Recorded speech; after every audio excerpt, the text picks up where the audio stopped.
no hi ha un Star System perquè primer no hi pot ser per dimensions del mercat, perquè hi ha un Star System com aquest que estem acostumats, diguéssim, d'internacional, doncs això hi ha d'haver molts diners perquè es produeixin tot aquest teatre, no? I hi ha aquesta necessitat de separar tant el públic de l'artista. I llavors, a part d'això, que aquesta és la raó principal, també n'hi ha una altra que trobo més interessant, que és que també el caràcter d'aquest país, el caràcter de la gent aquí, és una gent que no li agrada. No ens agrada aquestes distàncies, ens agrada sentir la gent molt propera i ens pot agradar molt un artista, però no ens agrada si va enfilat, en general, no? I per tant, jo crec que la pròpia gent, el teu propi públic ja propicia que tu et relacionis amb ell d'una determinada manera. Jo la feina que faig la faig perquè vull mantenir aquesta relació amb el públic, perquè pujar en un escenari és una droga, és una cosa que fa sentir molt bé, que t'omple d'energia, que és una cosa molt bonica i és una relació recíproca i el públic i els artistes ens comuniquem, encara que es molt en una direcció, òbviament, en un escenari, perquè tu estàs presentant una proposta i el públic té una part més receptiva, però també parlem molt i també es comuniquem molt i també l'escoltem molt i, lògicament, mires de complaure'l, perquè la teva feina és complaure algú en una relació, també. Jo crec que en els concerts és important també explicar una mica les cançons, sobretot perquè a mi m'agraden les cançons en general un pèl dramàtiques i a vegades la gent, jo crec que un concert meu, si no prenguéssim aquesta distància, la cunyeta aquesta entre cançó i cançó i treure una mica de ferro, m'agraden les cançons amb un pes, amb un calat, i això a vegades pot donar una sensació de densitat o de dificultat que penso que s'agraeix quan expliques la vida de Verdaguer, per exemple, i posar-hi una mica sentit de l'humor, perquè aquesta també és una altra cosa que crec que en aquest país ens agrada, que és treure-li ferro a les coses, o sigui, no seguir prenent les coses seriosament, però traient-los una mica d'importància. A part de tots els poetes que he musicat, lògicament, en aquest disc, com que són al disc ja se sap,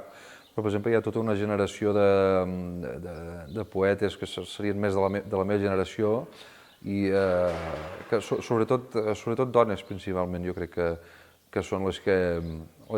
m'agraden més últimament, no? Gent com la Maria Cabrera, la Blanca Llum Vidal, la Núria Martínez Bernis, és gent molt, molt potent i de clàssics ara no sabria, els clàssics va saltant d'època constantment i és difícil de dir. Que en la cançó d'autor nostra hi ha una tradició llarga de musicar poesia i que tots els cantautors o molts cantautors han tingut alguna fixació per algun poeta en particular, no? Raimon ha musicat molts poetes, però Ausiàs March potser és el poeta que identificaríem amb ell, no? A Serrat Machado, al Llach a Martí Pol, a la Bonet a Rosselló Pòrcel, vull dir, i potser Verdaguer seria, de tots els que he musicat, el poeta amb qui m'he identificat més. La poesia que a mi em va interessar més de jove eren els simbolistes francesos, de finals del segle XIX, Rimbaud, Baudelaire, tota aquesta gent, i quan vaig descobrir Verdaguer, sobretot el Verdaguer del cel, que és el llibre que li vaig musicar, les cançons telúriques, vaig descobrir aquella poesia, però feta en la meva llengua i feta des d'un món i d'uns referents que jo, distants en el temps,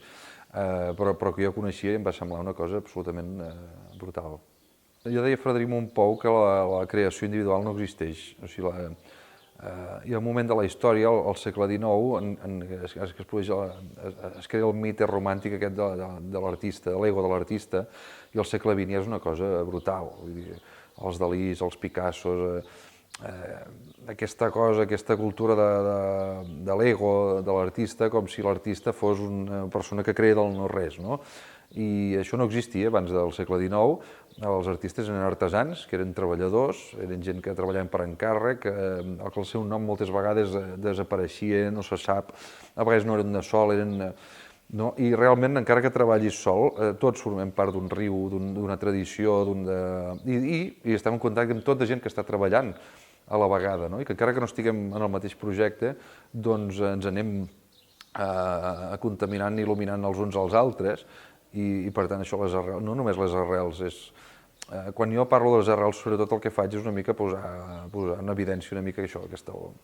l'ego romàntic de l'artista aquest que sembla una cosa extraterrestre, no? Que això no ha existit ni existirà mai. Sí, fa temps que sóc força feliç, sí. I per ser feliç no s'ha de demanar la lluna i sobretot s'ha d'estar molt agraït de les fortunes que hagis tingut, perquè segur que tots a la vida sabrem trobar coses en les que hem estat afortunats i coses en les que no, i si saps ser agraït per les que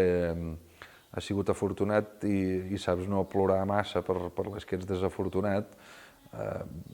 i somies però tampoc somies massa enllà, o pots somiar molt enllà però sabent...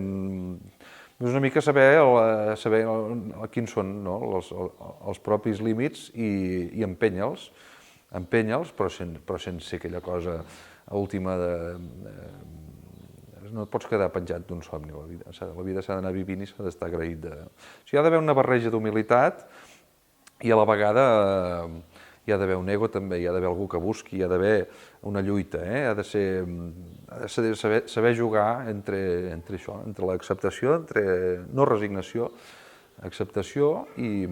seguir mantenint l'impuls. Això crec que és la clau. Mentre caminava en la boira d'hivern, de bon matí als camps d'Ordi, vaig sentir una dona al lavent. Es planyia pel seu Jordi, penjaran en Jordi amb una corda d'or, que poc se reservada, que saci sènyals al bosc del rei. I els vengué per la contrada, per valls i muntanyes sense repòs, cavalquer nit i dia, per arribar a temps a Bacó. Va implorar per la seva vida,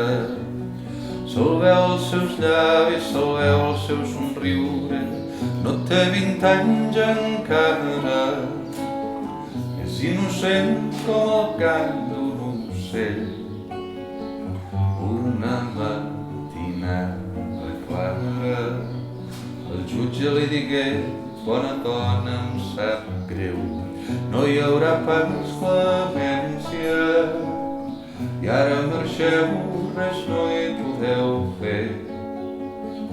La llei ha dictat sentència i així penjaran Jordi amb una corda d'or, que poc se reservada,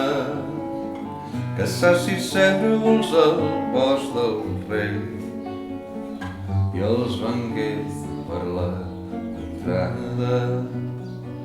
que saci cérvols al bosc del rei.